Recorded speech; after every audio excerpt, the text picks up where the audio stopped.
Rob, this is Butch. I've been waiting. I've been wearing the same pair of pants all week. You know, I've been wearing the same pair of pants. Please tell me it's because you have a Trek in your pocket. I got a Trek in my pocket. I didn't want to forget where I put it. That's right. So I've been wearing the pants all week long just to make sure I don't miss them. That's right. Today is part 24 of our 50-part pocket novels. Is that a Trek in your pocket? Star Trek novel review thing. We are almost halfway through. I never thought that was going to happen. I mean, I remember when we picked 50, I was like, 50 novels, that's going to take forever. It took us forever to get through the 14 Bandom books that we did. And now that's because we're still reading Sandra Merchak and Vandra, whatever. Sandra and Myrna Culbreath, that's right. Oh, Myrna. Yeah, okay. Myrna and Sandra, our favorites. Yeah, we got one more pocket novel by them, too, by the way. To look forward to. So, yeah, those two books were endless. Yeah. I mean, really. Yeah, but today it's the one that we have all been keeping our eye on for a while because we remember it. Although I will say I remember it, but I didn't remember any details about it. Crisis on Centaurus, number 28 by Brad Ferguson. Yeah, that's great. This came out in March of '86, so we're talking. Yeah, right near the end of our sophomore year of high school. You're just about to move to Wenatchee. This might have been one of the last books we bought while we were still hanging out reading Star Trek novels together. That's right. This is prime Trek novel fandom right here. This is like probably the peak. This is our 60 home run season, right. Probably. This is we don't miss these. We're there when we know when they're coming out. We get there, we buy it when it comes out, that kind of thing. We had the whole thing down to a rhythm. I think it came out every like 2 months or something like that back then, or every 3 months. And we had it figured out. Didn't they have sometimes you'd have like a one chapter at the end of a novel of the upcoming novel or something? Those were good times, especially when it was like a big one, like one of the hardcover ones that they were previewing. Yes, Spock's World or something. I think whenever one of the novels had a chapter of Spock's World from it, because it's like, coming up this big fancy $20 novel that you ask your parents for money to buy this novel kind of thing. Yeah, but in this case, our buddy Brad Ferguson, this was his first Star Trek novel. He's still around, by the way, age 72. He was a novelist and a radio executive with CBS, strangely enough. I think he's retired now. He wrote this novel, 28, then he wrote Flag Full of Stars, which is number 54. Okay. And then he did two TNG novels, The Last Stand, which is TNG number 17, and then Starfleet Academy number 13, Haunted Starship, which features like an Ensign Geordie LaForge on the cover for whatever it is. Yeah, so I don't know anything about those. Obviously, I don't know how much of the novels we'll have to exhaust before we start getting to TNG novels. It feels like that's not going to happen. Yeah. But if you're hanging on for that, if you're fans, if you're out there waiting for it, hey, keep sending all that cash because we really benefit from all the cash you're sending, and then send us some more of that imaginary lettuce. That's exactly right. So this is one of those that felt like, wait, I've seen this episode before a little bit. So what it reminded me of is there's an episode of TNG called Disaster where they hit something like, what we find out at the very end of this novel that the Enterprise has all these computer problems, and what happened is they hit a mini black hole. They put a hole in their computer. You're spoiling it right out of the gate. Jeez. I know, but it's weird because I was like, before I started taking my notes, I was like, did they ever tell us what it was? And they did. It's like in one paragraph. Because I spent the whole thing going, well, were those terrorists aboard the Enterprise? Well, I'm spoiling it all over the place. Look at me go. But anyway, there was a TNG episode called Disaster where the ship gets wrecked and Picard's stuck in an elevator with a bunch of kids, and Worf has to deliver Miles O'Brien's baby and Keiko O'Brien's baby, I guess, technically. I don't remember that. Yeah, well, trust me, it's there, and it was something like that. It was like, the ship is just a complete wreck, and yet you're the only ship in the quadrant, and there's something that's having an even bigger problem than you, so get your ass to Mars, or except get your ass to Alpha Centauri. Yeah, but so anyway, you've been like I said, you had been predicting this book for quite a while, so why don't you tell me what you remember about it? Well, I remember getting it back in the day, and it has a cool title, I think. Yeah. Crisis on Centaurus. And all I remembered was that I had read it and liked it. Then when the plague hit in 2020 and we had a lot more free time after work because, I don't know how it was in Oregon, but, I was still going into work, but I wasn't, it was all telehealth. And then you'd drive home and the commute would take 1 minute because there was no cars on the roads. And then there was nowhere to go, nothing to do. You're not going out to dinner. You're not doing this. You're not doing that. So it seemed like that year, once the immediate first couple months, picturing your own death and the death of everyone you know subsided, it was like a summer with like a ton of free time because after work, nothing. There's no extracurriculars to do. No extracurriculars. So I remember reading Crisis on Centaurus then and thinking, wow, this is really good. Now, the only thing I remembered from it 5 years later was that Kirk had a place on Centaurus. That was the extent of what I remembered. Well, that's correct. When they had computer problems and I was reading it, I was like, I think they hit a black hole or something. I did remember, I kind of remembered what the reason for that was, but that's it really. That's all I remember. But I remembered it was one of the books that I remembered, which is a feat in itself. And secondly, that I had liked it. And I don't know if it's a combination of the cool title or the, kind of the different, like you said, it does feel like a Star Trek episode, but it's not real outlandish. No, it's got some good character development, and they weren't throwing in a ton of new characters, like, oh, this is Chief Engineer Thompson or whatever, or Security Guard Thompson or whatever. Well, we did get a bunch of them, but they don't do much. So that's good. They did not. Well, we're going to have Thompson featured in this instead of Sulu or whatever. They gave everybody in the crew a good amount to do, I think. Strangely enough, the one kind of exception is McCoy, whose most job is to fret about his daughter, which is fine because, like you said, there's a payoff on that. But so everybody's get some stuff to do. We get her in command again. That's kind of fun. We get the Kirk and Sulu hanging out in the space in a shuttlecraft, and we get Spock and Chekhov hanging out in the shuttlecraft. We get a very season 2 thing, which is Chekhov seeming like him and some lieutenant are picking out China patterns. We're joining them mid relationship. It seems like. I hope so, because otherwise it's like. Hey, Butch, because when I was reading this, I was picturing the girl from the Space Hippie episode. Oh, sure, the Russian one. It wasn't her. Yeah, it wasn't her, but that's kind of who I was picturing. Yeah. Someone like that. Yeah, the Russian girl with the sleepy eyes and the back tattoo. Yeah, I got you. Yeah. Yeah. Oh, Pavel, you're so disapproving. Why, Pavel? and I realized when I was reading it, some of these books, they feel like greatest hits compilations of Star Trek. Like, I love Star Trek. I've read a Star Trek book. What episodes did I like? This one, this one, this one, and this one. And I'm going to sprinkle in, track 6 will be Space Hippie Girl. Yep. Track 7 will be Samuel T. Cogley, Attorney at Law. We did get Samuel T. Cogley. That's right, exactly. So.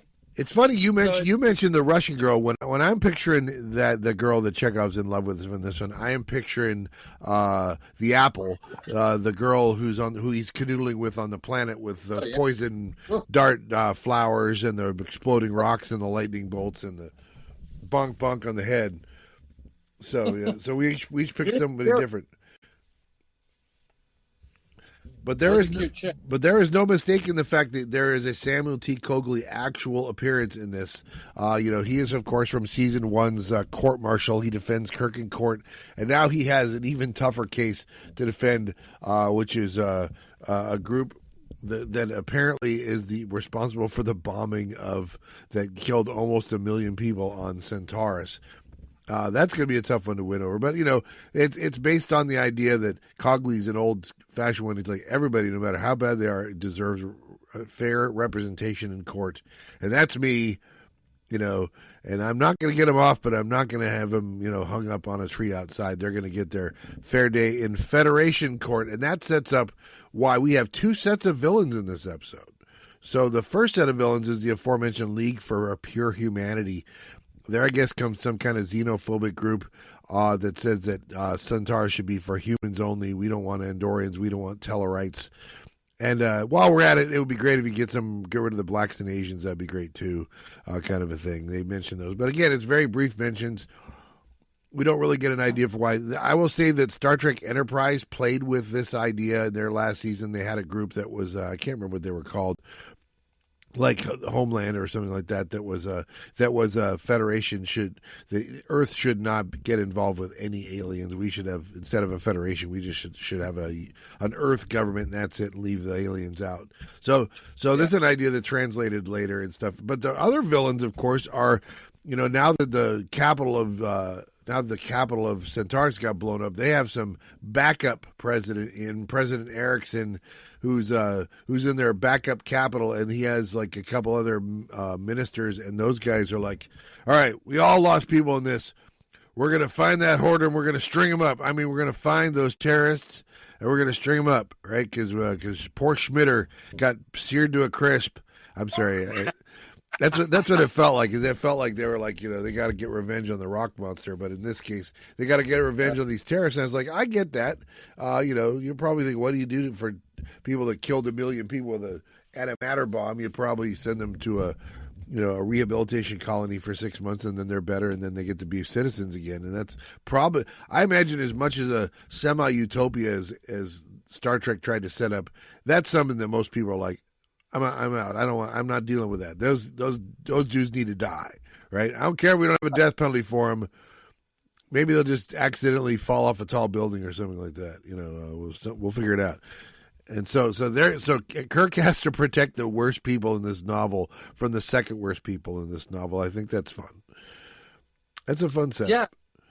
There is a lot of good stuff in this novel, and you got any stats about it or anything, Butch, before we launch in, or are we just launching into it? Stats? Well, I mean, it's like I said, 254 pages long. Was this a bestseller? I feel like this was in the era of they're all bestsellers for a couple of years. Oh no, I have never come across sales numbers for these. There probably are somewhere, but I've never found them and stuff. So yeah, we know that they were mass produced and stuff like that, and they were heavily featured at Waldenbooks. Every time one of these came out, they had their own little stand there. This is what Star Trek was for the consuming public. If you're consuming Star Trek in March of '86, you're waiting until The Voyage Home comes out in December, or maybe it's November. If you wanted something to watch on screen, otherwise, this is what you got. You got novels, and you liked it. And we liked it, right? That's why we're all here 40-something years later.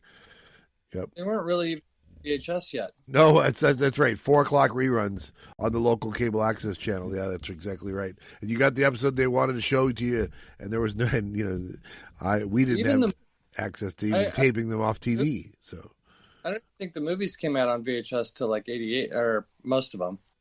I mean, I suppose they were, but yeah the episodes came out in like 87 or 88. Yeah, this is what I remember. I remember when The Voyage Home came out on VHS. I rented it and I watched it, and I remember pushing stop and eject. And when you pushed eject, it switched it back to the TV or whatever. And when it switches back to the TV, they're showing the very end of the first episode of Star Trek: The Next Generation.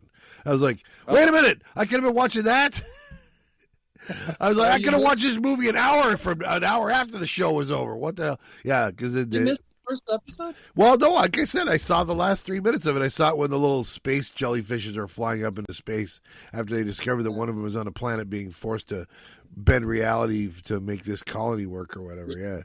Yeah. So that's how I found out about Star Trek: The Next Generation. Is I found out that I was like, I don't even think it. Yeah.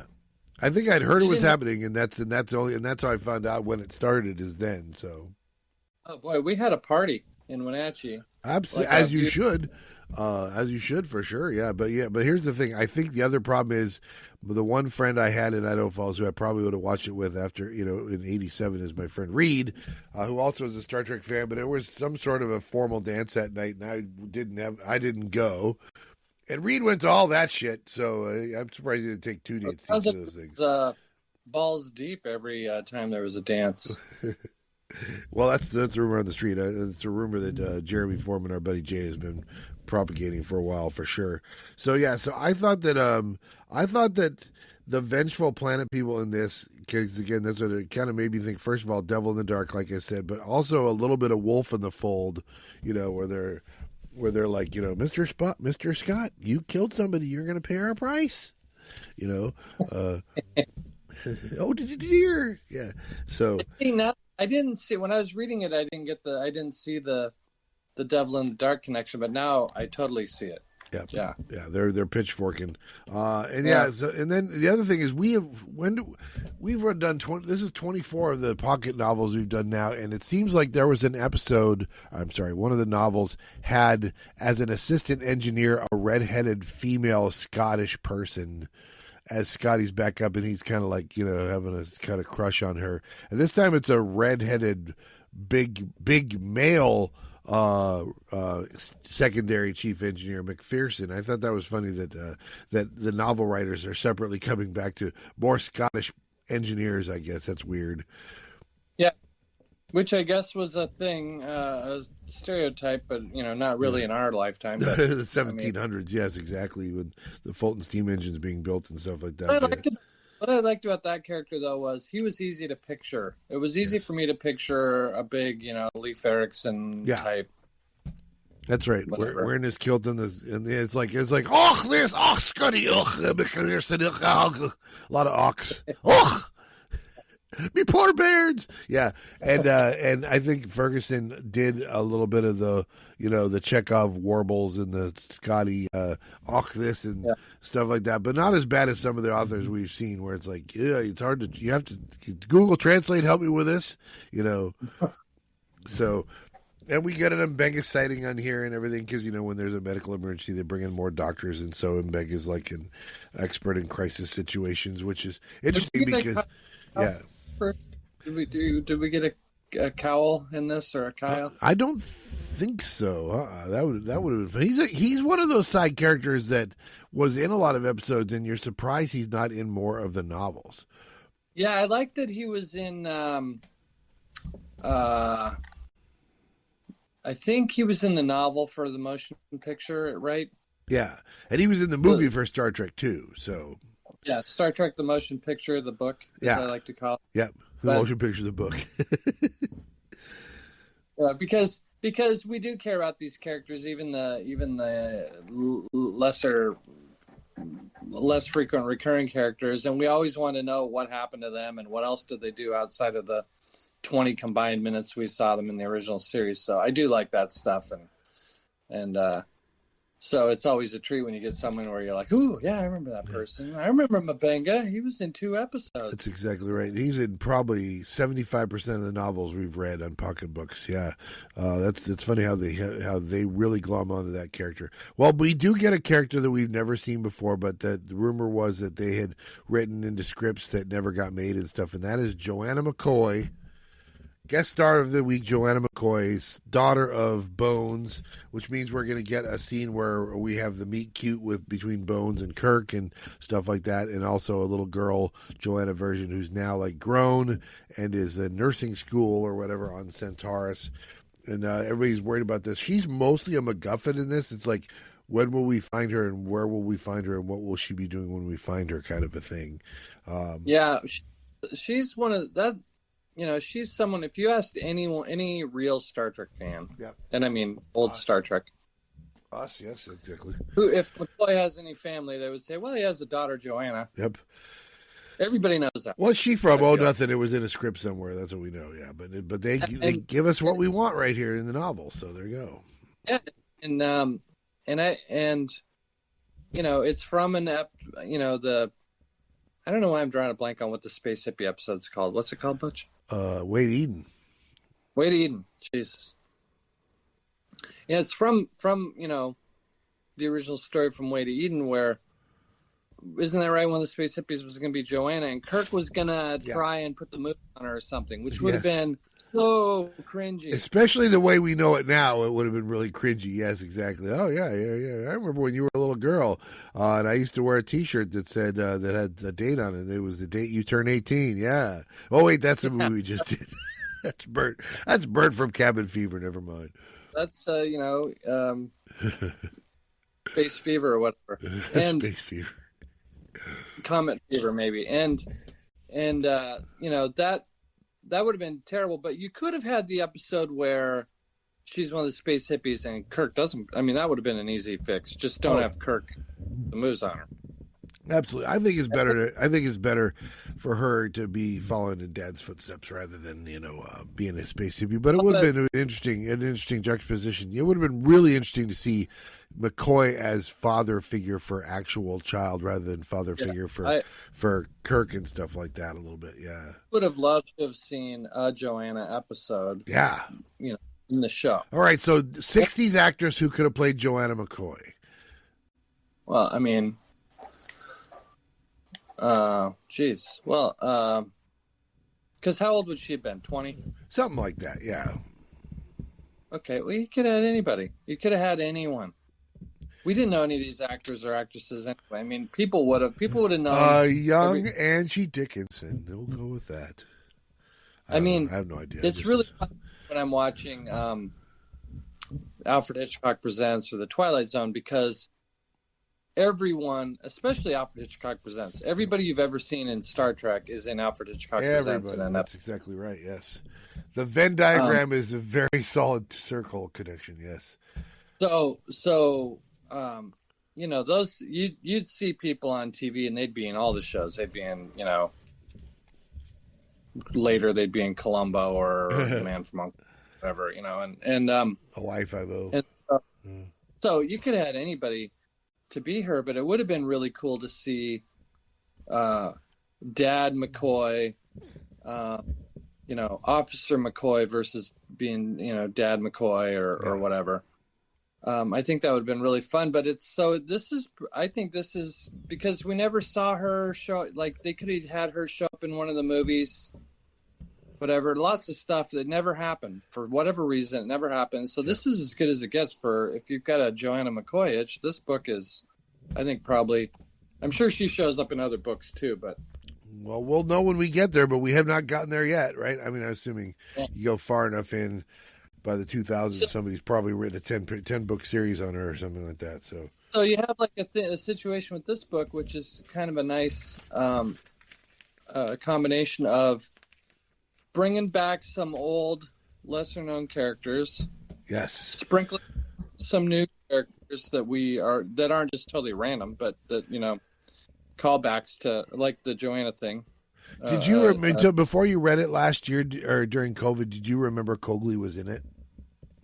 No. Yeah, that must have been. I know you're a big Cogley fan. That must have been a big, pleasant surprise for you. Well, it is and it isn't because I realized because I finished this book 2 weeks ago. Yeah. And I had forgotten by last week that he was in it. I mean, he's he's there, but he's not. In it. Yeah. He's in it.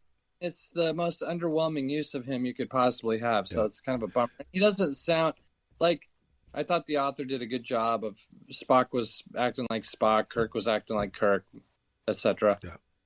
I didn't really get like, oh God, that's the Samuel T. Cogley I remember vibes. It could have been any attorney. There was one thing, and I'll say it now so I don't forget to say it later. There was one thing where they're flying in a flitter. They're flying flitters in this, which are like shuttles, but they can't go into space, right? And he's like, Kirk's like, where did you learn to fly a flitter? And Cogley says, Los Angeles. And at first I was like, oh, that's right. Does Maltese Falcon take place in Los Angeles? Is that like an homage? And of course, it takes place in San Francisco. So no, but was he in like another noir or something that took place in Los Angeles or something? Felt like that might have been a nod to his noir roots or something, because there's a lot of noirs in Los Angeles, right? So yeah, Double Indemnity was in L.A. and he wasn't in that, but I mean, right? That's what I was thinking. I was thinking, I bet that was in Los Angeles. I looked at it, I was like, oh, San Francisco, darn it. Who's the actor again for Cogley? Elisha Cook Jr. Oh yeah. Well, I know that because a buddy of mine, Rob, told me all about him one time. Yeah, so yeah, he's been in like half of them. Yeah, I'll have to get back to you on that one. There you go. All right, so why don't we flip some pages and get started on this thing? Unless there's any other things you wanted to touch base on before we jump in. No, just that a flitter is like an air car. Yeah, air car, flitter, that kind of thing. Yeah, we saw a tragic flitter accident in one of the episodes not too long ago where one of Kirk's old friends dies in a quote unquote accident on a flitter. That's right. So, kids, wear your seatbelt. It almost sounds like a Blade Runner reference. Yeah. Oh, yeah. Those are spinners, right? They called those spinners, and so spinners and flitters. That's a very similar sounding word. Yeah. But that's what I'm picturing. I'm picturing something like that, right? They're probably picturing something like those flying things in the new Dune movies that have wings that flap and stuff like that. I was like, no, we're not doing that. No. You got anti-gravity units. We don't need floating wings and stuff. All right, so Dateline New Athens, capital of Centaurus. The Centauri system is the closest star system to Earth, 4.3 light years away. It's a trinary system, so there's 3 stars there. The closest one to us is called Proxima Centauri, and then there's Alpha Centauri and Beta Centauri. And so this planet Centaurus orbits all 3 of them somehow, is what we understand. They play a lot with that. It's like, bring your sunglasses to Centaurus and things like that. And it's one of the earliest Federation members. It's the first planet visited by humans, of course. We're extrapolating. I'm sure it was the first planet outside our solar system. It's Federation, so there's mostly humans, but some of every race. And the one we get is a Tellurite trying and failing to buy a Coke from a vending machine. That's always fun. You vending machine, how do you vote on giving me my Coca-Cola? Yeah, we've all been there. That's what I like when you put relatable stuff in the. We've all been stuck in the airport. We've all been fighting a Coke machine. I do like. I must say, Butch. We grew up in the era of, even before us, since the '60s, really, people fearing the nameless, faceless man with a briefcase that just goes into Manhattan or something with a nuke and blows. Right. Exactly. That's been like a fear for a long time, and they're really playing on that. And this is that exactly. And I thought it was a very good scene to start the novel off with a bang, as it were. But anyway, continue. Yeah, as it were, for sure. Yeah. So Tellurite guy makes a big scene, and then the police show up. A corporal and a sergeant show up, and they're questioning guys, including one Gregory LeBeau. And Corporal Schmidt is asking him all this stuff about it. Were you there? He's like, I don't know. I was doing my thing. And they're like, hey, you look familiar. Well, I was, just passing by, and this guy was, and they're like, wait a minute, you're standing, hold it right there. You're a Holtzman. We don't know who Holtzman is, right? But they know who Holtzman is. And all of a sudden, this LeBeau guy kind of has this very quick turn. He's like, oh, they got me. So he's carrying something, I think it's a cardboard box, they said, right? Or something in a cardboard box or something like that. And he just does some quick da-ba-da-da, beep, beep, beep, beep, beep, boop, and all of a sudden just a big flash of light. We get the sense that's not good. And I like how the author wrote this too, because we're getting little inner monologue stuff from this guy that we don't know who he is or what he's doing. And so kind of the inside the mind of a zealot or a madman or whatever. I really like. It's a great setup, and so we get to meet Holtzman for half a page, and then as soon as they reveal that he's Holtzman, he's dead. Holtzman, we hardly knew you, is what I'm saying. Sounds like about the size of Seattle, or big, maybe a little bigger even, or definitely. So we can picture that. That's crazy. Yeah, and they're talking about a blast radius of like 20 miles and stuff like that, or 10 miles, right? Because it's a 20-mile crater or something like that. So it's an incredibly big bomb. Bigger. We're going to learn that it's an antimatter bomb, right? And that's a big deal. That's something that Dan Brown even played with in his novel Angels and Demons and stuff like that. Yeah. So. Oh. Yeah. if you remember that one. So meanwhile, immediately we switch to Enterprise somewhere else, and Enterprise is immediately having troubles. Kirk wakes up in his quarters, and there's some rattling in the air ducts, and he immediately knows something's wrong with the life support systems. We're talking air, heat, gravity, all that stuff is all down. He wakes up, he puts his feet on the ground, he feels like he weighs 500 pounds, and then immediately he starts floating because the gravity's out, right? Yeah. And the air vents aren't working, and this is where I keep saying she because I'm getting my authors mixed up. He does a good job of explaining some of the science around this. He calls the bridge, and it's Chekhov's watch. They're at yellow alert. There's no response at all from the computer. And then Kirk is like trying to figure out how he's going to get out of the cabin, and he immediately starts to think of some of the dangers you might face that we don't even think about, right? So astronauts have to worry about stuff like this, which is if you're in a zero gravity environment and there is no air circulation, your head's quickly going to be surrounded by a bubble of CO2. And if you don't move around, that bubble's just going to stick with you, and you're going to suffocate in it. And that's like, holy shit, suffocating in your own CO2 because it has nowhere else to go. That's a weird thing. In a room full of air. In a room full of air.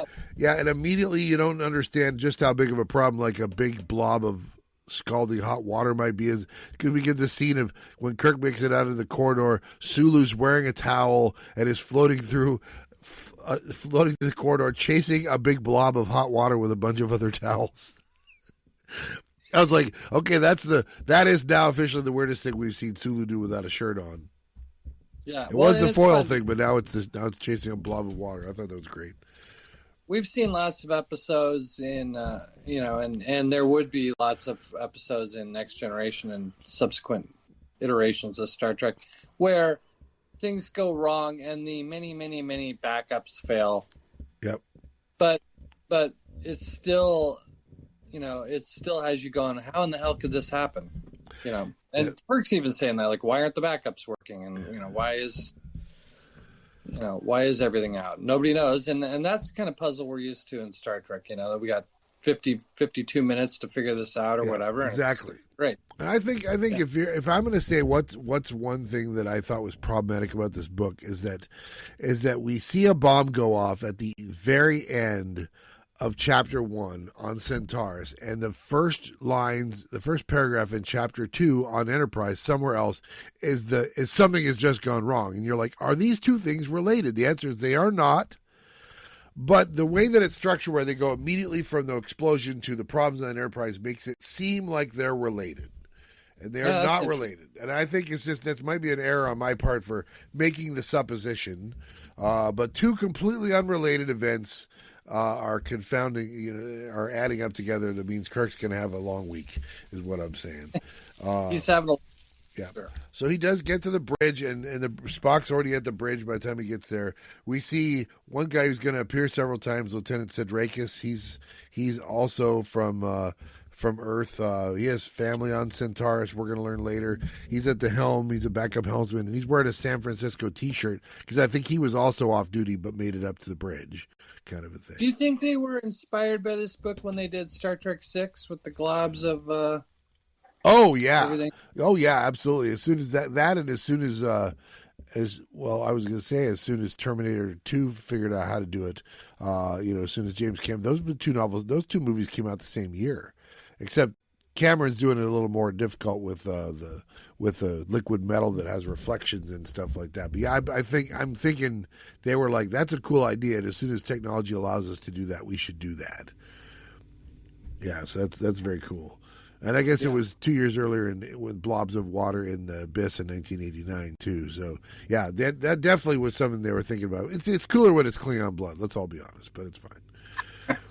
Yeah, and Uhura is having trouble with communications. There's no communication with lower decks. At least no video. There's audio only. We meet McPherson. That's the engineer, the big redheaded Scottish engineer, second in command to Scotty down in engineering. Spock is space sick from zero gravity, which is fun.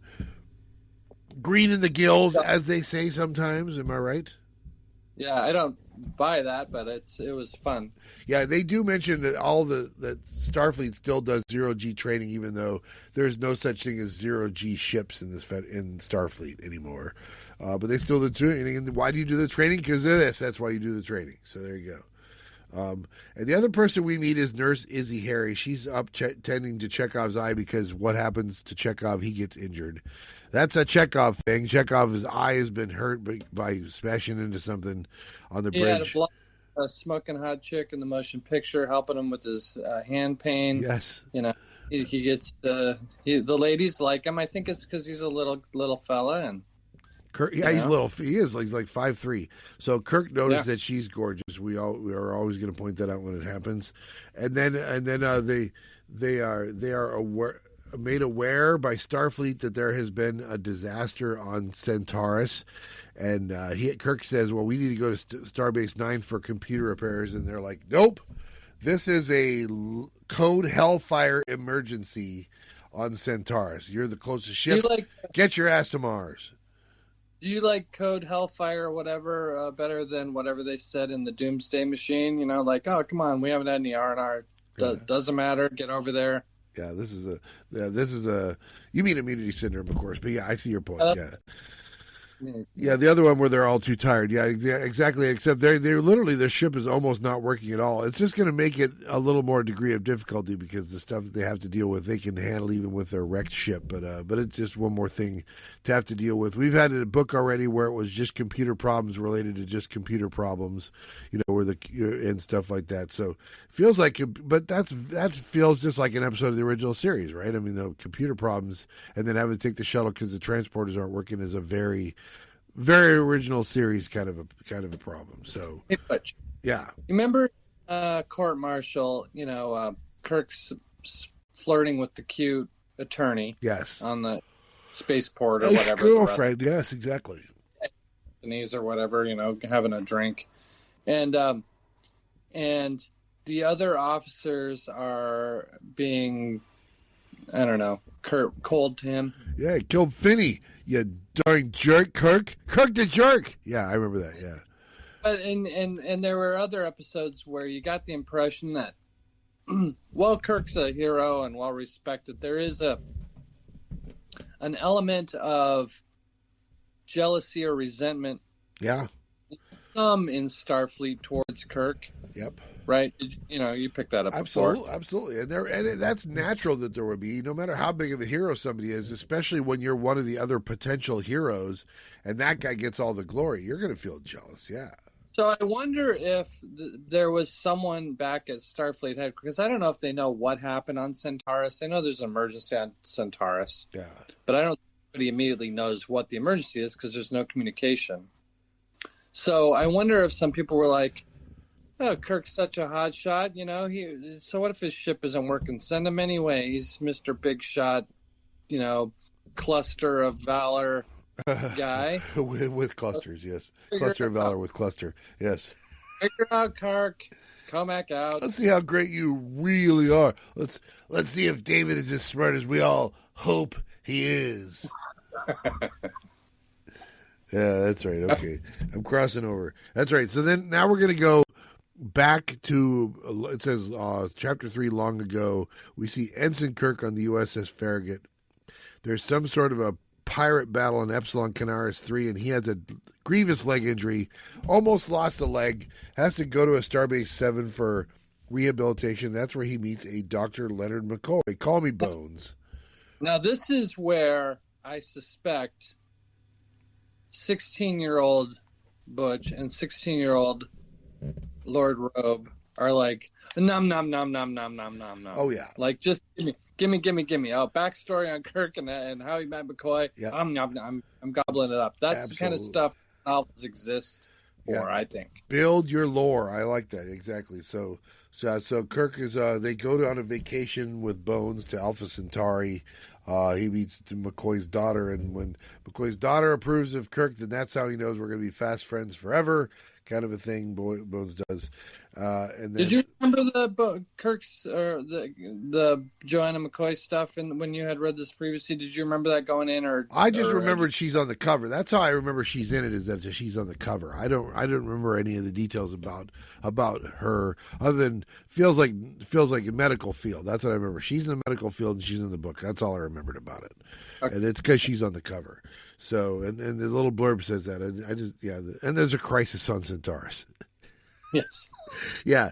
But anyway, he buys some property there and is very proud of it. He's going to build a cabin. He's not a leave it all behind, but it's nice to get away once in a while. And then when he's back on the Farragut, we learned about how Captain Garavik and half the crew die at the hands of a cloud creature. And I just went ahead and wrote dichoronium cloud creature because that's what he was. We remember it.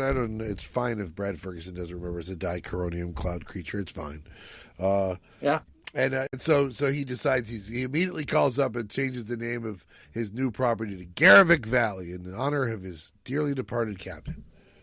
Well, and I like also the stuff about, and this might be where I have in my head my picture of how, Starfleet captains were kind of doing okay financially. They get well compensated for the danger and all the stuff they're doing. I've talked about this before, but Star Trek 4 has the line, they're still using money, and everybody went, oh, they don't have any kind of money in Starfleet. No, they don't have cash. Right. Yeah, they do. They do talk about converting because they go to planets all the time where they're going to need cash, even if they don't use it on a regular basis. Yeah. So I've always had in my head that they have money, not cash, kind of like now. I never have cash, but also that if you're in Starfleet and you make it up to the top, you're going to be doing okay, and you can have a place. So I like all this. I like all this kind of expository stuff from whoever the hell the author is, Brad Ferguson. That's right. So yeah, it all kind of makes sense there. So that's our. I was wondering how many of these flashbacks the past we're going to have. This is our only flashback chapter in this, and that's okay. That's just kind of setting up that Kirk has a place on Centaurus as well, and the reason he has it there, and the McCoy's attached to that, and Joanna McCoy lives there, works there and stuff. So there's a lot of stuff bringing us back to Centaurus, and it would make sense that Centaurus would be like a major planet in an Earth-based federation because, like I said, first planet outside our solar system that we colonized, right? So, it's like a sub. Yep. So yeah. So that's where we're set up, and now we're going to get Chapter 4. We're back on Enterprise, and Kirk's learning about what exactly happened on Centaurus. He learns that New Athens, which is the capital of Centaurus, was destroyed by an antimatter explosion. And which is a problem because they don't really have an explanation. There's no real good explanation for how this could have happened. Basically, there's very few entities in the galaxy that have access to the creation of antimatter, something that's very expensive and very technologically intensive to do usually. And so in order for this, so they immediately go, was it the Klingons, was it the Romulans, was it the Orions? It had to have been somebody because you just can't have a terrorist build an antimatter bomb, right? Go ahead. I like that he did that because that's the obvious question that pops in your head. Well, why doesn't somebody just do this on Earth and, Star Trek's done? The Klingons or the Romulans take over. So I like that he threw that in there so that it gets answered for us. Exactly. So they say, okay, well, build a list of all the people on board who have family or friends in Alpha Centauri or in Centaurus and stuff like that. We know that it's McCoy is one, obviously, and then they mentioned Sidrakis earlier, the guy with the San Francisco T-shirt. He's one, and so they're preparing an emergency response. And their estimate is probably, from an explosion like that, it'd be 900,000 dead minimum, kind of a thing, and that they're going to be. It's going to be at least another week or two before another starship can get there. But this is what I thought was interesting. He said, but that's okay because there's a lot of privately owned ships by what used to be called the nation states, that are still kind of there, and that nationalism lends itself to competition between those different nation states like Sweden, Switzerland, and stuff like that. So they're all going to be sending their little private medical ships of ones that have them to it. Yeah, I thought that was interesting too. Like now they compete instead of in an adversarial way. It's for who can do the most good, who can help out in a disaster. I thought that was real interesting. I like that. Absolutely. It's definitely a different take because, we hear nationalism now and it feels like a dirty word, stuff like that. But it's kind of like the idea that, in a federation situation, nationalism, pride in your background, like your pride of being a Scotsman or something like that, can lend itself to another layer of motivation to do good, right? That's that's good. I did think that was good. So then we get Spock in the computer room, and he is in his happy space. We learn there's 236 computer banks that hold, and I'm going to say this is bullshit, an encyclopedia of all historical and scientific facts, a library of works from all Federation worlds. Essentially, everything you'd ever need or want to know is in these. And I was like, nope, that's Memory Alpha. I'm sorry, that's not the Enterprise computer. Come on now. Although it could be. I mean, basically the Internet of all things, right? It has its own kind of Internet, is what we would think of it in modern thinking. But it was crippled because he finds a tiny hole that was drilled into the computer grid banks through a whole bunch of them, and it's critical damage. It's not going to blow the ship up damage, but it's going to cause serious problems that are going to cascade and have to be like jury-rigged around and all that stuff. So. And then we put a bookmark in that for a good long time. We just kind of forget all about what caused the problems. We just know that there are problems in Enterprise, but we forget what caused them. And that's okay. So Spock reports that the computers are dead, and they ask him, was it sabotage? He's like, there's no evidence of sabotage. I don't think so. But Scotty and his engineers are holding the Enterprise together. They're jury-rigging a lot of stuff. For her is jury-rigging a lot of stuff. Eventually, her just gives up on comms and just gives everybody a handheld communicator. Says, talk to each other on these, which is a good solution, I think. Hey, Butch. Yeah, good. If you were a saboteur on the Enterprise, and this is not sabotage, but, they're one. Where would you... I would Ben Finney that shit, right? I would go down to the engineering and I'd phase it at one point. He's like, your ship is dead. Yeah, I'd hide behind a red, mesh screen. Yeah, for sure. that is exactly what you do. I'm glad to know that if we ever have to put plots together separately, we'd be working together because we'd have the same idea. So that's good. That's right. Yeah, so basically then they're rolling up to Centaurus, knowing they're not going to be the first ones there because they're like, yeah, there's going to be some other ships that arrive before us. They get there and there's no ships there. They're like, what's going on? Why are all those other ships that were supposed to be there? And then they have all this time to think about it, and then they find out, we know why, because there's a missile headed towards us. Oh, and it's going off. Boom. Which we've seen that before in Star Trek. Yes, so that's multiple times, right? So where have we seen that? We saw that in Taste of Armageddon. Well, no, the Taste of Armageddon, they don't have missiles. They had like some sonic weapon. We're talking, I know, For the World is Hollow and I've Touched the Sky, right? Well, in Balance of Terror, they had a nuke go off. That's right, they had a nuke go off there.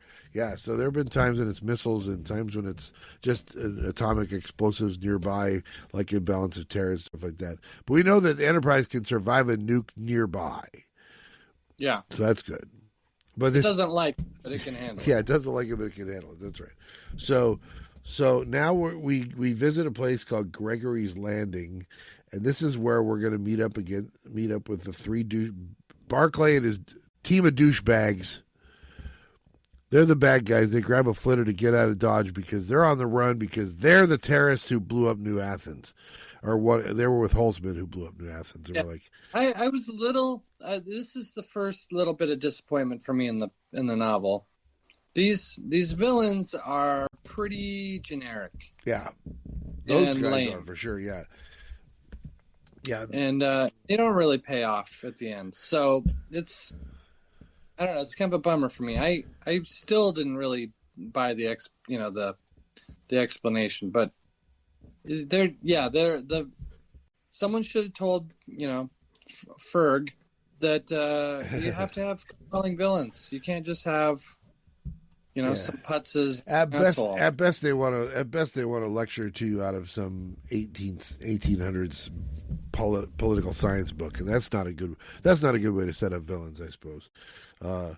Yeah, because what I think the best way to set up that villain is when they do it like in Die Hard, which is Hans Gruber looks like he's putting on airs to make it look like he's all politics and stuff like that. Whereas in actuality, he doesn't care about that stuff. He's just using that as a front to throw everybody off. And so that's a fun way to do it. But they didn't do that, of course. These guys are true believers for whatever reason. So they barely managed to survive the warhead, but it did take out all of Scotty's emergency repairs. They do make voice contact with the president of Centaurus, who's Erickson, and he's in their new capital of McIverton. And I'm like, McIverton, and I was like, MacGyvers, Marla MacGyvers, and stuff like that. I was like, is that where MacGyvers is from? No, it's McIverton is what it is, I guess, but. Briefly, I was confused on that. By the way, Rob, did you know that there's like an 8-part podcast that they just came out with? It's like called Star Trek Con. Yeah, I haven't listened, but how is it? I just finished part 2. It's pretty good so far. They have Takei's in it. And Tim Russ from Voyager is in it because Tim Russ, they established in Voyager that Tim Russ's character Tuvok from Voyager was stationed on Excelsior. When Sulu was captain, and so they're in it for some of it. Yeah. Does it feel consistent with the Khan we know? I'm sure they're going to try and portray him a little differently, but I mean, does it feel? So far we're seeing some signs of that. He's definitely in world building mode instead of world conquering mode because there's nobody to conquer, right? It's just natural place to conquer and stuff. So he's a little bit more Timor. They're playing him. They're using Naveen Andrews, who was the Pakistani guy, I think, who played on Lost as Khan. So they've cast him as guy from the Indian subcontinent now and stuff like that. So the voice is a little different. It sounds more Indian at this point. Okay. But it's weird because they're kind of setting up a whole MacGyver's as already not trusting Khan because she gets there and finds out that none of the women can currently procreate in Khan's group because of what the stuff that was done to them. So their fallback if they want to procreate would be to use MacGyver's as a broodmare, and she finds out about that, and so yeah. So that's a problem. So already her and Khan are not off on the right foot. It's one of those things. But I figured there were growing pains between those two. That's what we get for digressing. All right, join us later, ladies and gentlemen, for our Star Trek Con podcast. But for now, back to Chapter 9. Her is now in command because they have come up with a plan to send 2 shuttles down. Too much interference from tachyons from the explosion to beam down. So we have to send shuttles down. And the 2 shuttles that are going to go down are Columbus with Kirk and Columbus with Spock and Chekhov and some computer techs and a nurse to go down to the command center and see if they can fix this thing that just tried to shoot them down from orbit, the planetary defense system. And then Kirk and Sulu are going to go down to meet with the planetary leaders. So, but the problem is, again, they figured out that this defense system, this planetary defense system, is attacking everything. By the way, that's the reason there's no repair ships, no emergency ships there. It blew them all up. So some responded and they got blown out of the sky. That's a problem. Well, and it was a sizable number too of ships. So yeah. It's when the rescue ships are getting blown out of the sky for trying to help. That I thought that was a little that was bothersome. Yes, and it adds to the disaster, right? I mean, it's a disaster of proportion. It's already killed some of the first responders, and that feels like very 9/11, with the building falling down around them and stuff like that, right? Yeah, I mean, it was, it's like you think you're going in to help, and you don't realize you're landing at Normandy.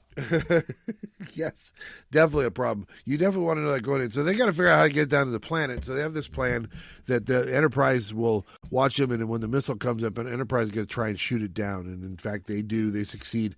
Their backup helmsman Dossie Flores managed to shoot it down. They call her Deadeye for the rest of the novel. Deadeye Flores. Good. I wish we didn't need Deadeye, but I mean, since Sulu and Chekhov were occupied down the planet, I'll allow it. I'll allow it, counselor. That's right. So now Columbus and Spock and Chekhov arrive at the site where the bomb took place. I wrote the repair techs are there, all dead. 20 miles. They're 20 miles away from Ground Zero, and nobody's alive there. Then they find where the Planetary Defense Command headquarters is, and they decide to head there. Yeah. I was reading it, and I'm kind of you would expect in an episode to, against all odds, find a small group of survivors. Nope. Antimatter is really tough stuff. Basically, they're basically making it seem like it's even that much more destructive than a thermonuclear bomb. Yeah. Yeah. My point is, it's kind of bleak. I mean, it's like, ugh. Yeah, for sure. So now we're going to go to Galileo with Kirk and Sulu, and they're talking about how it's warm like Hawaii there, and they're nearly accosted by a security craft that then they're figuring, well, they're probably on edge because of this whole situation. It's understandable that they're treating even us with stern military effectiveness or whatever. So then they get there and. Kirk's inner thoughts of like his hackles, not his hackles up, but he's on yellow alert mentally. Yes. Like something's wrong. So that's definite foreshadowing, right? Like, I have this feeling. I usually trust my instincts. I got an ache in my belly. Yeah. That's it. Kirk gets an ache in his belly or a feeling in the back of his neck. My little man tells me. Yeah. So it's interesting because we find out that the three sons mean, we should have brought sunglasses because they have three sons. I was like, yeah, Fred McMurray. Da, da, da, da. My three sons? No, okay. It's fine. And then we find out that one of the things that they do is they export oil from Centaurus to Earth because Earth still uses oil for some things. But all of that shut down. They're not exporting anything now because the planetary defense system will just shoot those down. So we're not launching any oil ships right now. There's nothing flying up there, up in orbit right now. Prices will be on the rise too because I'm sure they use plastics made from petroleum to make sunglasses. So that's exactly right. So someday we're gonna have sunglasses in the whole system. They probably now we also find out that they use something called Big Blotto to block the light from one of the suns to make it more livable on Centaurus. That's interesting. It's an orbital thing that basically always blocks the light of one of the suns. So it's a little bit less bright, a little bit the sun, day and nighttime periods are more predictable. That's interesting. Technology to block sunlight is an interesting thing. So that's some James Bond shit, kind of an artificial, lunar eclipse or whatever for solar eclipse. Or it's some Batman and Robin. Mr. Freeze bullshit where he's going to turn into a laser or something. I don't know. Maybe Bill Gates got a boner and didn't know why in '86 from All right. So now let's see. I did write down chapter 13. I wrote down all dead. That's my homage. Who did that song? Who's that song by? And that's Brian May writing about his cat. That's right. Yes. Okay. So I'm close. It's about a cat. Yeah. Basically, there's still way too much radiation to survive without the protection of the suits that they have on. They're no luck lodging. They're at the command center basically, and the command center they try and can't figure out how to tell the command center to stand down. They thought about trying to tell them, yeah, the war is over, Centaurus lost, but it's not giving up that easy. So they got to come up with another plan. And Spock's like, well, I got one, but I don't know if everybody's going to like it. So that's interesting. We'll have to hang on to that. Yeah. But meanwhile, we go back to the other shuttle, and Kirk and Sulu are meeting with President Erickson and Burke and Perez. Those are the defense and interior ministers. They blame error upon error upon error, about what's going on with Centaurus. The response, and then the defense things that are going wrong, and they feel very bad about it. And that's when they explain the League for Pure Humanity wants to get rid of all the aliens. But how did they get the bomb? That's the question. How did these guys get a bomb? And the answer is, well, this guy Holtzman apparently developed some sort of technology where you could cheaply and easily generate antimatter that allows you to make a bomb. And they're like, well, that's a problem. We're going to learn later. So I don't want anybody hearing half the podcast and then falling asleep and worrying tonight that this antimatter is coming for them. We found out that the secret of cheap antimatter died with Holtzman. So rest easy tonight, dear citizen. Don't worry, it's not coming for you. Though I don't know if you have to tie it up, but I was like, so you introduce this and then. Oh, nothing to worry about. No one will ever independently come up with this again. Come on. Feels like somebody can independently come up with it. So, but we do learn that that's the reason why when they heard about terrorists and they heard about the terrorist threats, they're like, look, we have an extensive and comprehensive network to find nuclear, atomic, and thermonuclear threats, right? They're never going to get one of those past us. And so we don't really have to worry. And then it ended up being antimatter. And like, well, we did not plan for that. Yeah, this is why even in the 21st century, CTAC is such a pain in the ass, because they're apparently screening for antimatter and everything else, unlike the other. You don't know there's not antimatter in that guy's belt. You don't know.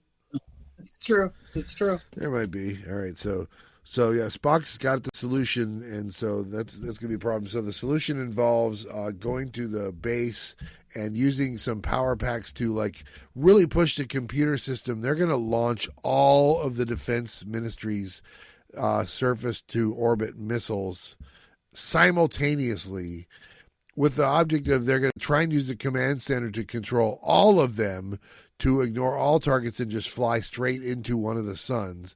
Because even though that's a lot of nuclear weapons, the suns, it'll just be a blip on the suns. The suns are so big and powerful. The suns are essentially thermonuclear, right? So it's not going to affect them at all. That's an easy way to dispose of it. I remember that when that was like, why don't we get rid of all of our nuclear waste that way? Just put it on rocket ships and send it to the sun. The answer is it would be a great solution as long as we could be sure they would make it out of orbit.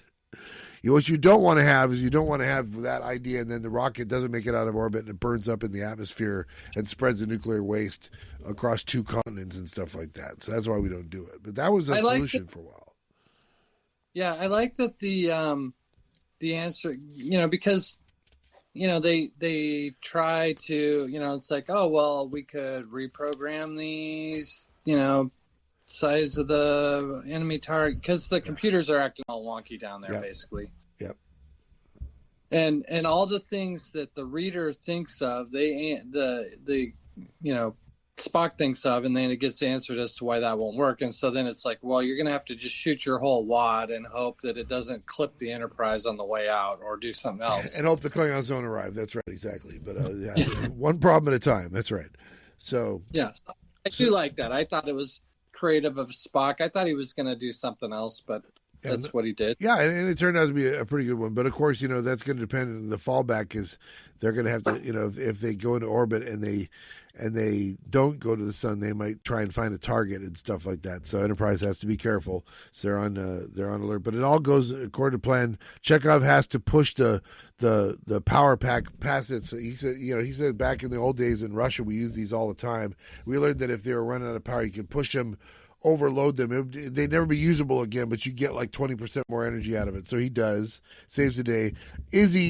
The girl Izihara is she's hot to trot for Chekhov. Boy, I'll tell you what, she can barely keep his hands off him after you use that power pack.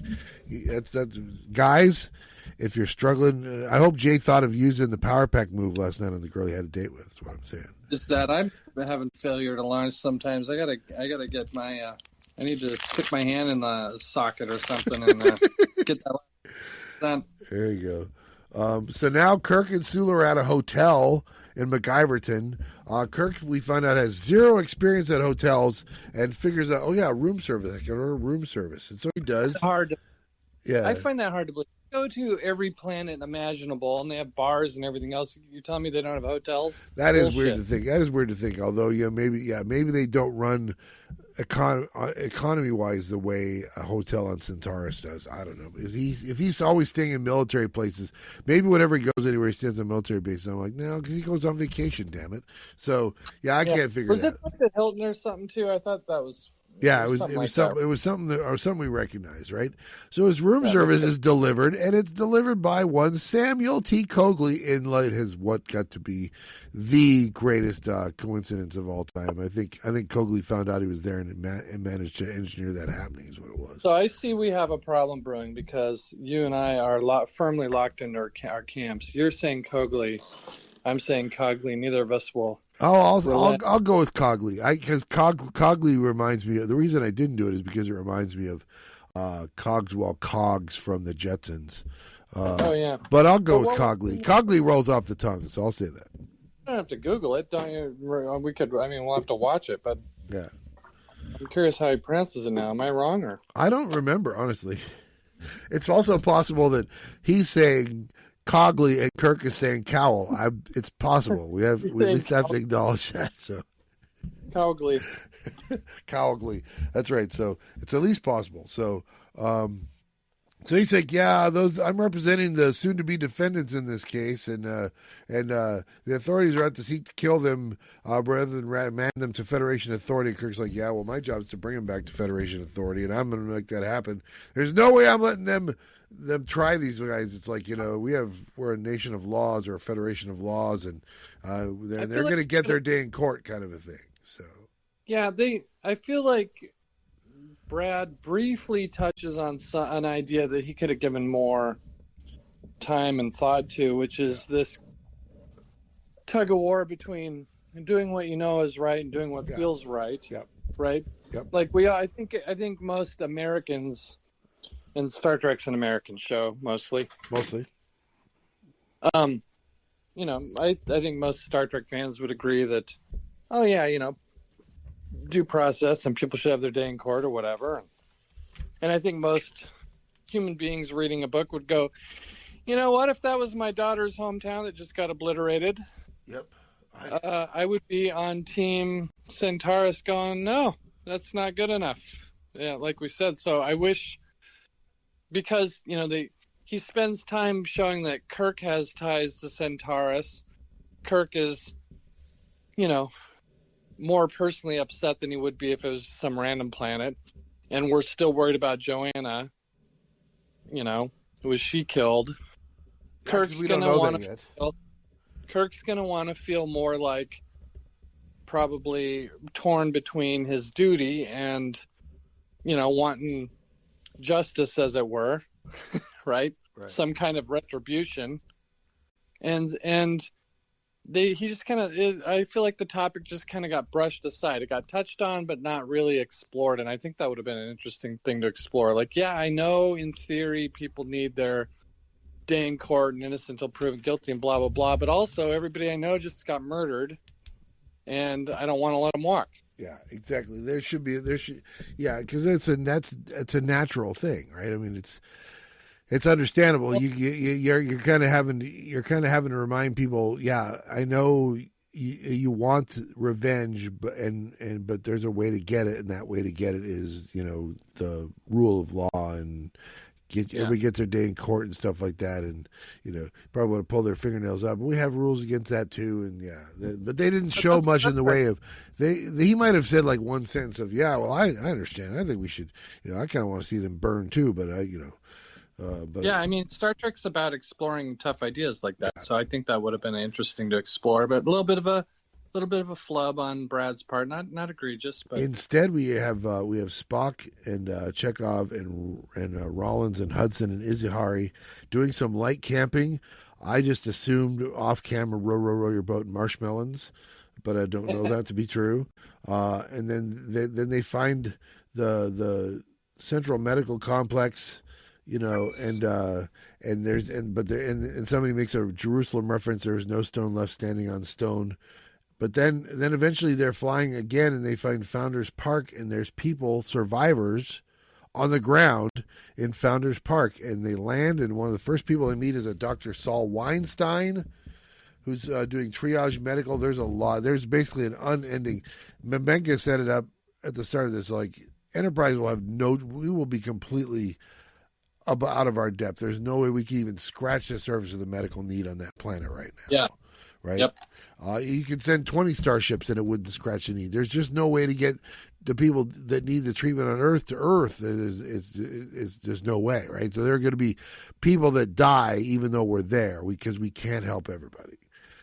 Yeah. So they're doing the best they can, and he's like, basically, it turns out there was a group of them who was touring a medical equipment plant outside of town when the bomb went off, and so some of them were there, and so Spock quickly goes, I wonder, he stands up, Joanna McCoy!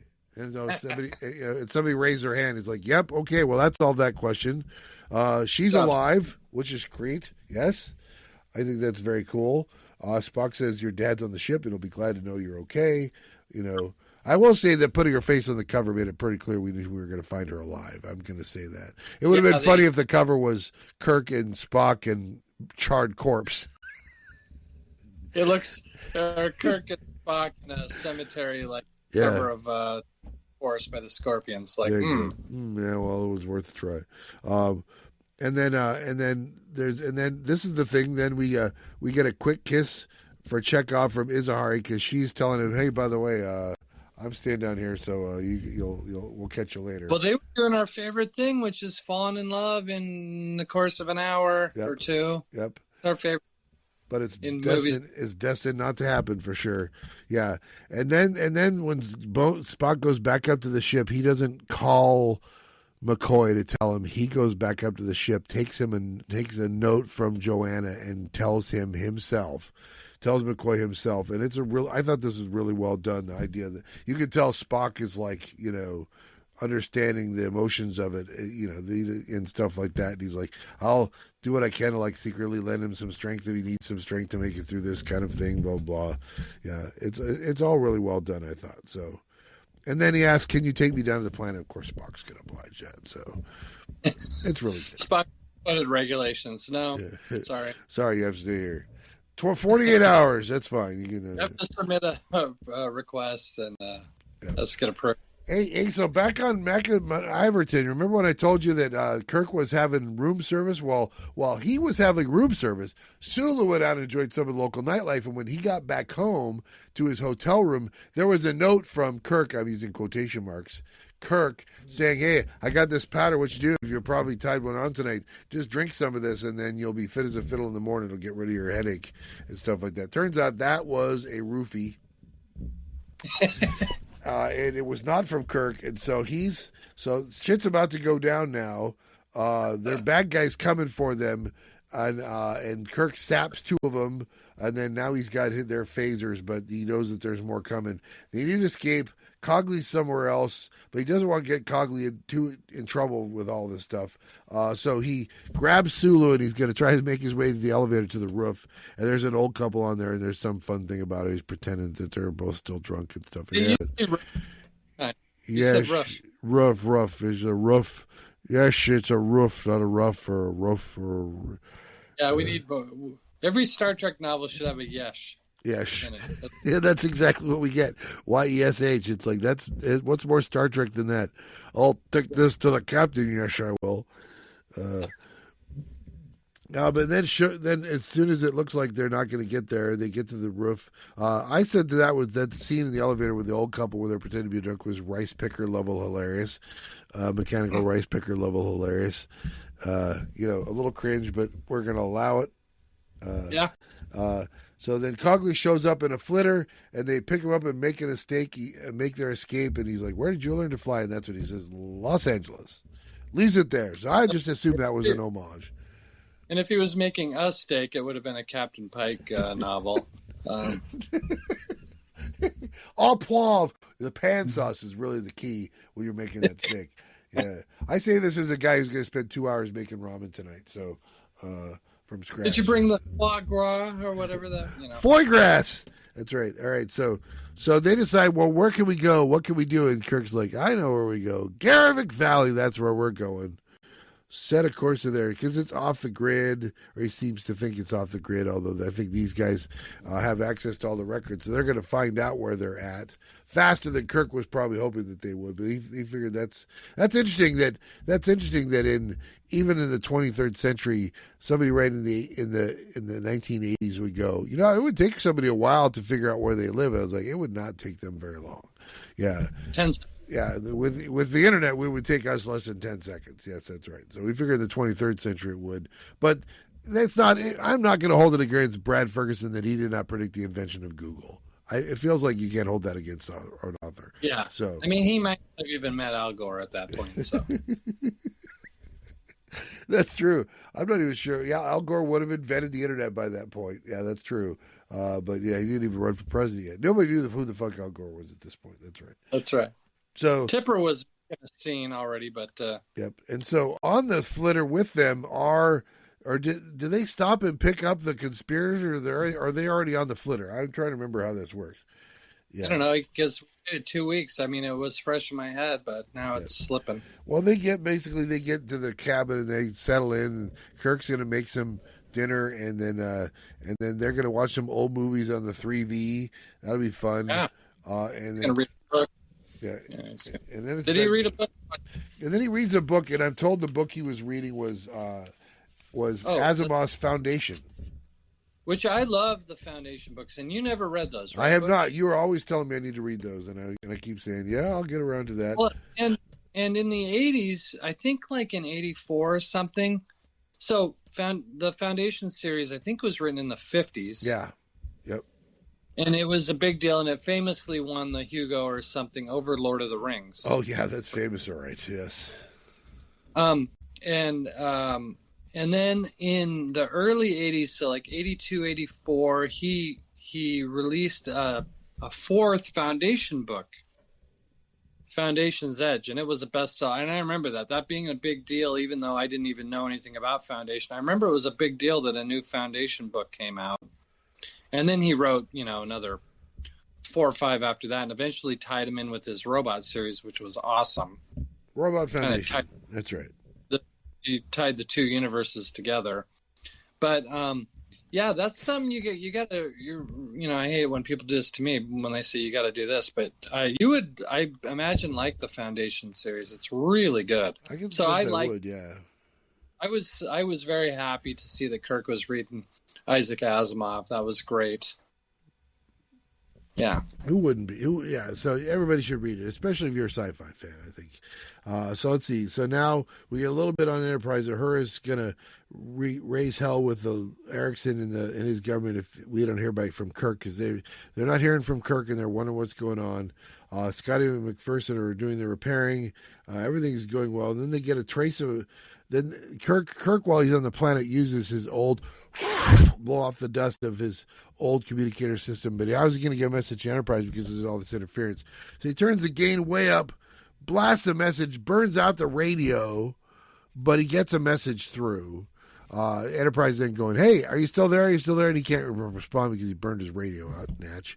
Again, I'm surprised he didn't get smoke signals from the campfire or something. Communication problems on a TOS episode. When does that ever happen? Exactly. So. Yeah. It's leading into the things we all love about the show. So then we get now we're back at MacGyverton. We find out Burke and Perez are planning on revenge, and they figured out where Kirk's staying. They figured out Cogley's with them. He's not concerned. Doesn't seem particularly concerned about Kirk's safety if he were to get in the way of their revenge, which is a little sad. Boy, you're going to get it when that happens. It's like you're asking for everything that happens now, buddy.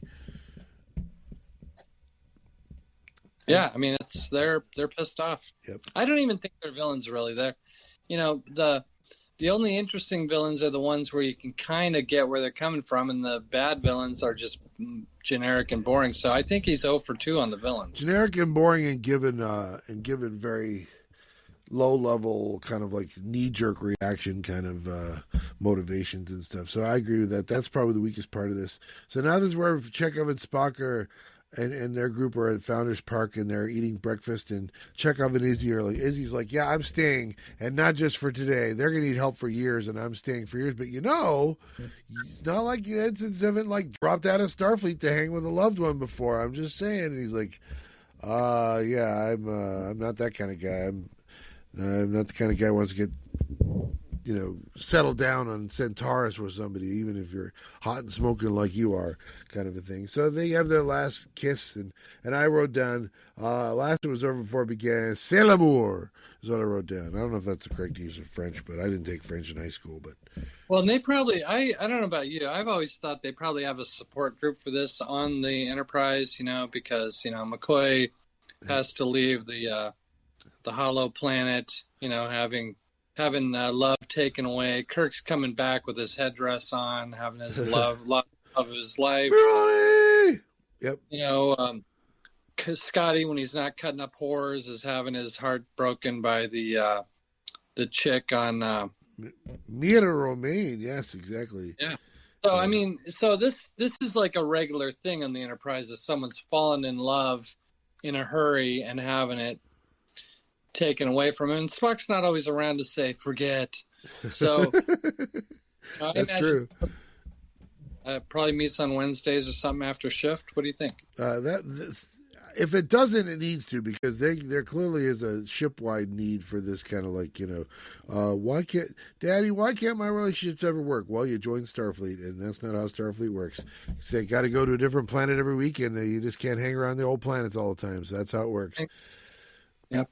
And life sucks, but you'll get over it. So freedom, you'll like it. So then her does race hell with Erickson, and then she's like, tells Spock, yeah, so that situation, there's something going on. We think we got a communication from Kirk. There's a 630 square mile area it might have come from. They kind of have some records. Joanna's helpful in pointing them out where Garavik Valley is and where the cabin is. And so they decide, hey, Scotty and McPherson, I was wondering if you could tell me what the structural load would be. How much transparent aluminum would we need to fly the ship into low orbit, say like 100 feet off the ground? And he's like, that's easy, 6 inches. That's 6 inches is the answer to every question. I believe. Is there a more male answer to 6 inches solves all problems? I don't think there is. That's the most male answer there is. Yeah. So now they're down on the planet, and now they're under siege. Kirk wakes up, or Kirk's about to hand over the watch to somebody else when somebody actually fires a shot from this big attack force that's come. There's flitters everywhere. There's dozens, if not hundreds, of men out in the woods. They're hopelessly outgunned. It's not exactly a fortress that Kirk built out there, but he knows his way around it, so they're going to figure out a way to survive long enough. But they really don't have an answer. They can't fight back enough to like defeat this thing. So how are they going to get out of this trouble they're in? They're calling his bluff, as it were. And then while all this happened, it's bad enough anyway. And then Barclay, the leader of the bad guys, is gonna just start spewing politics now. I was like, that's when you know you're at the end of your rope already. He's like, hey, anybody want to hear my screed about racial and ethnic problems with race mixing? If you could keep that to yourself, that'd be great. Or we'll just stun you. Whatever. It's getting very hard to defend this guy, is what I'm saying. So, nice. But the time's up, and the assault's about to begin until there's a shadow falls over all the government forces down on the planet that are about to storm the castle, and it's Enterprise. Enterprise is right above them in the atmosphere. Basically, there's a good way. They're like parlay. They stand down pretty quickly. That's a way to end a conflict right there. Is bring a starship to a gunfight. Yes. And so that's how they ended the conflict. Things are looking up in New Athens. Kirk has commendations for a lot of his officers, although I'm pretty sure some of those officers, there should have been more who got commendations, but that's fine. They did give one to Deadeye. Deadeye gets a commendation. Deadeye, we love you. Hardly knew you, but I'm sure you'll do well in your next assignment. It won't be in a Star Trek novel. That's probably true. That'd be funny if Deadeye's back in that Flag Full of Stars 54. That'd have been funny. We'll get there. We'll get there someday. It feels like it is. I mean, I can't imagine him introducing the character and not riding it into the ground. That's what these guys do. Yeah, and then that's when Kirk finds out. Kirk finds out finally that Joanna survived. He didn't know because he's been otherwise busy while McCoy and Spock were finding all this stuff out. So the suspects are in Federation custody, as they thought they should be. They find out that the secret of cheap antimatter delivery ended with Holtzman's life, so they don't have to worry about that. Like I said, that's a little bit too convenient. Cogley trusts his gut naturally, and he's going to go his own way. And then we find out Enterprise is damaged by that micro black hole. There's no connection to Terrace. It's just coinciding that those two things happen right about the time. That's quite a coincidence that a black hole formed while the Enterprise was zipping through space. But whatever. Yeah. It's an interesting. Yeah, I suppose that's right. So Joanna's going to go to Starfleet Medical, and why aren't we dead? He asks Spock, and Spock has no idea how we survived. It's like, well, if it had been like a rock that weighed as much as a black hole instead of like a microscopic thing, we'd have like the ship would have imploded. Why did it not implode? And I guess the answer is if it's small enough, it just drills a hole rather than hits it like a solid object or whatever. So that's fine. No good answers on that. But the Enterprise lives to fight another day and flies off into the sunset. Sans terrorists, sans Joanna McCoy. See you next week here on Star Trek, as it were, because this is a Star Trek episode. So, final thoughts. Did they land it okay? I mean, I say landed knowing that they didn't land Enterprise, but they flew Enterprise down there. What'd you think of that? I don't really think they landed it okay. I think the first half of the novel is very strong, very fun. And the second half, it's like a Stephen King novel. Like, oh, shit. Indian burial ground, and let's light the whole thing ablaze. You know? I do, yeah. So I don't think... I really... The first half is very strong, real interesting. Everyone's in character. The second half, it's weak villains and, you know, some nonsense of the Enterprise coming down to, you know, where you can throw a rock at it and spook in some politics. Like, and someone told him, like, he was about to fax it off to the publisher. Don't forget, you have to tie up the reason the computers. Yeah, literally, just tack that on right at the end. Yes. Like the last 3 pages. Yeah, so I don't think he landed it. I don't think they got into a stable orbit. But the first half is so strong that I do enjoy the book. But hey, Chekhov fell in love. Well, they're going to go their separate ways. Hey, Joanna's okay. Like he left some points on the scoreboard, is what I'm saying. Yeah, I think for me that's gonna knock it down a couple notches because for the first like 2/3 of the novel had it like up there like around top 5, top 6. Like I have Ishmael at 5 on my list. I was like, yeah, Ishmael was one of those novels that started weaker and ended stronger. Yeah. And then this one is like, yeah, this is good at that, but then this one was as good at that, but then this ended weaker, and so it ends up below that. I just don't know how far below. Well, the other thing we feel like, and I think we proved to be true, that Ishmael was like a cool book, but not really a Star Trek book. They kind of pigeonholed it into a Star Trek book. Yeah, it was an interesting idea that, like I said, I think Star Trek had done similar stories before where Data goes somewhere else and loses memory and becomes somebody else for whatever reason, kind of a thing. And so, but yeah, I remember. The first half of this book, I'm thinking, oh, this is up in the pantheon so far. It slipped a little. I think we're on the same page, as it were, on this one. Yeah, well, for me, I think it's going to come in. So I had, like I said, I have Ishmael at 5 behind the four big Romulan novels. You know, My Enemy, My Ally, The Romulan Way, Web of the Romulans, and Killing Time. And then I have Ishmael, and I think it's going to remain that way. And then I have the 3 movie novels that are all kind of clustered together because I don't know what to do with them. I figure like you know the stories, those are the 1, 2, and 3 novels, and so it feels like those are there, and so it feels like this is going to drop like right below that. So on mine, I think I got Crisis on Centaurus still top half of the list, but I think I have it now coming in at number 10, just below Idic Epidemic, and just above Memory Prime for me. So, well, I also have it as a top 10 hit for Ferguson. You know, so that's good. I have it a little higher. I've got it at 7, right after the IDIC Epidemic, and just ahead of Star Trek: The Motion Picture. And I have sort of a built-in bias against the movie ones because I feel like they have an unfair advantage. They do, and it's tough for me to like figure out what to do with them. At some point, I'm gonna have to reevaluate that I just don't lump them all together under great story idea. That the author can't get credit for the story idea; they have to get credit for other things. But other authors can get credit for the story ideas, and so it seems like I'm struggling to think of story. By the way, I mentioned that Star Trek Con podcast earlier.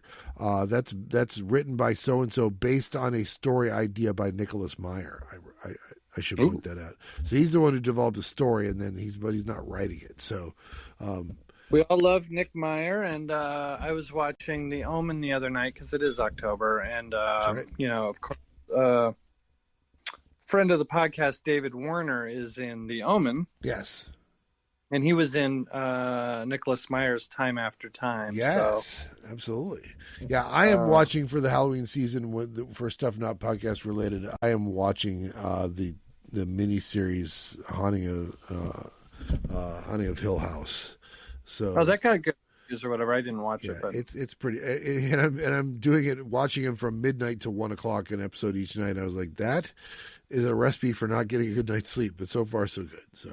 Isn't that the book, The Haunting of Hill House, that the movie The Haunting was based on? Yes, yeah, that's right. And they've done many more. They've done other adaptations of Haunting of Hill House too. There's a Vincent Price adaptation and stuff like that too. But let me blow your mind, Butch. Because you've seen The Haunting, right? Yeah. You like it? Yeah. Yeah. And who directed that? I don't know. Is it Robert Wise? Robert Wise, that's right. I knew it was Star Trek director, but I was like, it wasn't Nicholas Meyer. That was Time After Time. So I like that very cool. movie. Well, it turns out it's time to roll another novel, but damn it, we already rolled another novel. If you were here in our boxing podcast, you'd have heard it said. We rolled Blackfire for our next novel. Oh, that's right. Yes, that's right. I got to write that. Yeah, and so Blackfire is number 8. That's going to be our next Star Trek novel, so just pretend I rolled some dice so you heard that, or you can insert your own dice. And what was the boxing one? Because we're doing that tomorrow morning. What was the roll? Yeah, the boxing one is Cruz McGuigan, 1986. Oh, yeah, how'd I forget that? Barry! Yes. Scotty's assistant chief engineer. Barry. That's right. So join us next time we do a Star Trek novel. Next time we do a boxing podcast. Next time we do an album. Just keep joining us, whatever it is we're doing here on the Cinema Color Podcast.